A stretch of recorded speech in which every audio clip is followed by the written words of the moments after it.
Será que é possível conseguir criar algum tipo de limite nos nossos relacionamentos? Se a gente for parar para analisar, antes mesmo da gente nascer, a gente já está passando por algum tipo de contato, né? A gente tem o nosso contato com a nossa mãe, a gente tem o contato com as pessoas que querem tocar na barriga da nossa mãe, que ficam conversando com a barriga da nossa mãe. E aí, quando você nasce, você já vem com um contato, com um relacionamento ali, com aquele médico, ou então com algum familiar, vai variar da história de vida de cada um. Assim, o relacionamento existe a todo momento.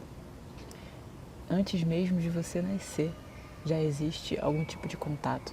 E quando a gente começa a olhar mais para isso, você a todo momento está interagindo com você, com suas emoções, com os seus pensamentos, com as pessoas com quem estão ao seu redor. Se a gente parar para se aprofundar um pouco mais, você é a sua casa. Você é a sua moradia, você é a sua estrutura. No entanto, conforme esses relacionamentos vão acontecendo, existem algumas pessoas que são doadores incondicionais, que se doam tanto que acabam esquecendo de si. E em alguns momentos começam a questionar, ou às vezes nem questionam, o seu valor perante a pessoa mesmo, né? E perante a sociedade, perante as pessoas que estão ao seu redor. Então é sobre essas pessoas com quem eu quero conversar.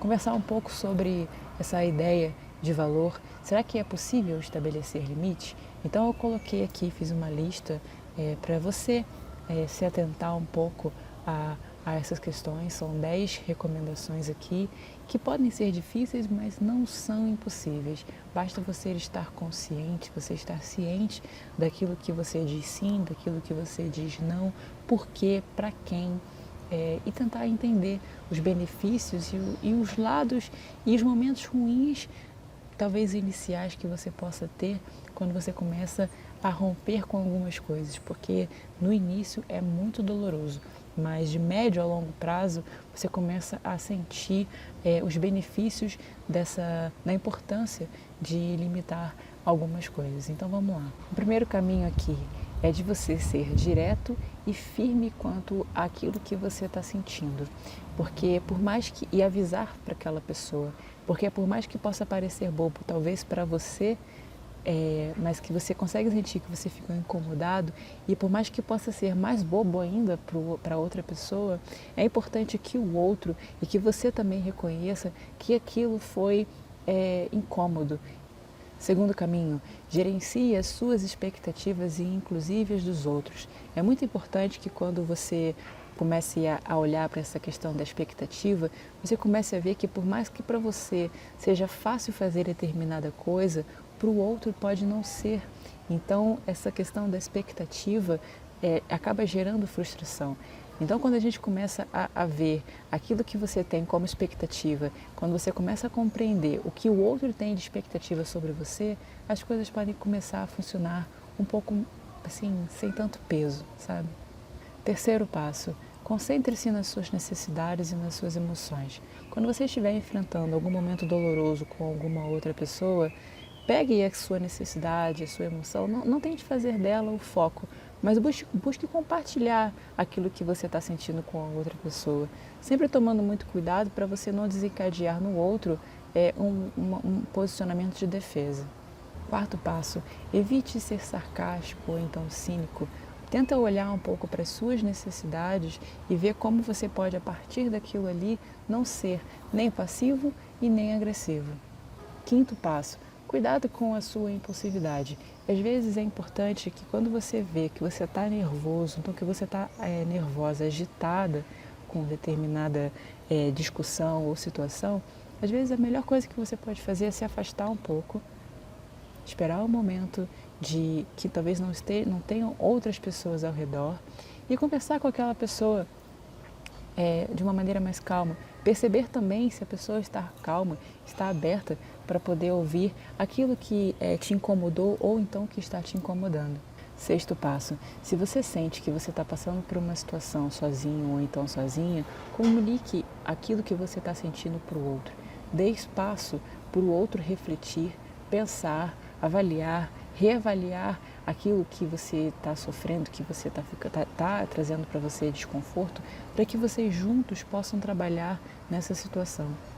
Sétimo passo, ofereça aquilo que você é capaz e busque sempre tentar estar atento ou então estar atenta à questão do tempo da pessoa para poder retribuir, porque algumas pessoas, em algumas circunstâncias que talvez elas estejam vivendo na vida, podem ser difícil para aquele momento ela conseguir retribuir à altura da sua expectativa. Então, assim, ofereça sim aquilo que você acha que é importante, talvez um pouco do seu tempo, talvez um pouco da sua conversa, do seu abraço, do seu carinho, da sua atenção como um todo, mas sabendo que talvez aquela pessoa possa não retribuir no mesmo momento que você quer ou que você precisa.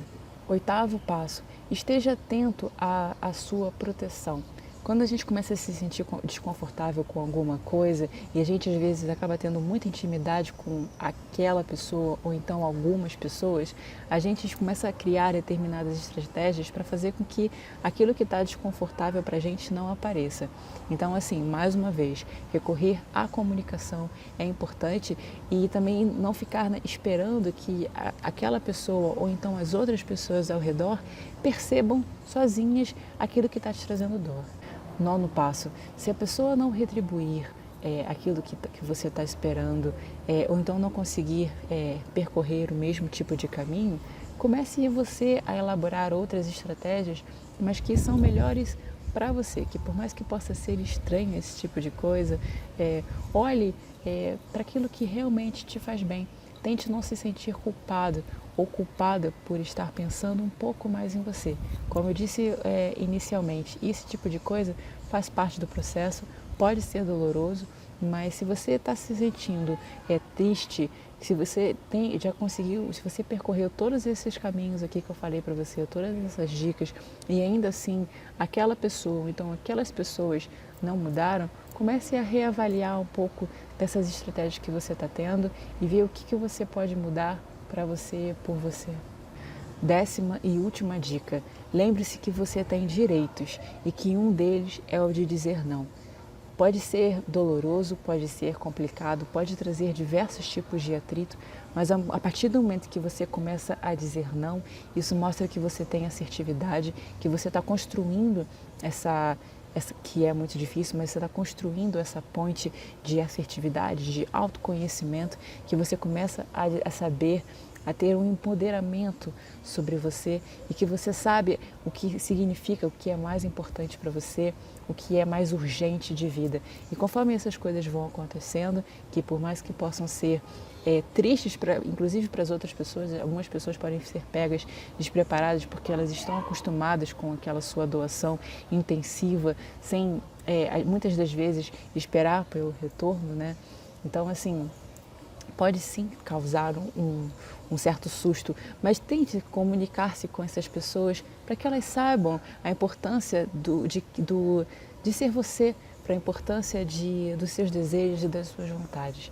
Eu desejo boa sorte para você nessa caminhada e a gente se vê numa próxima.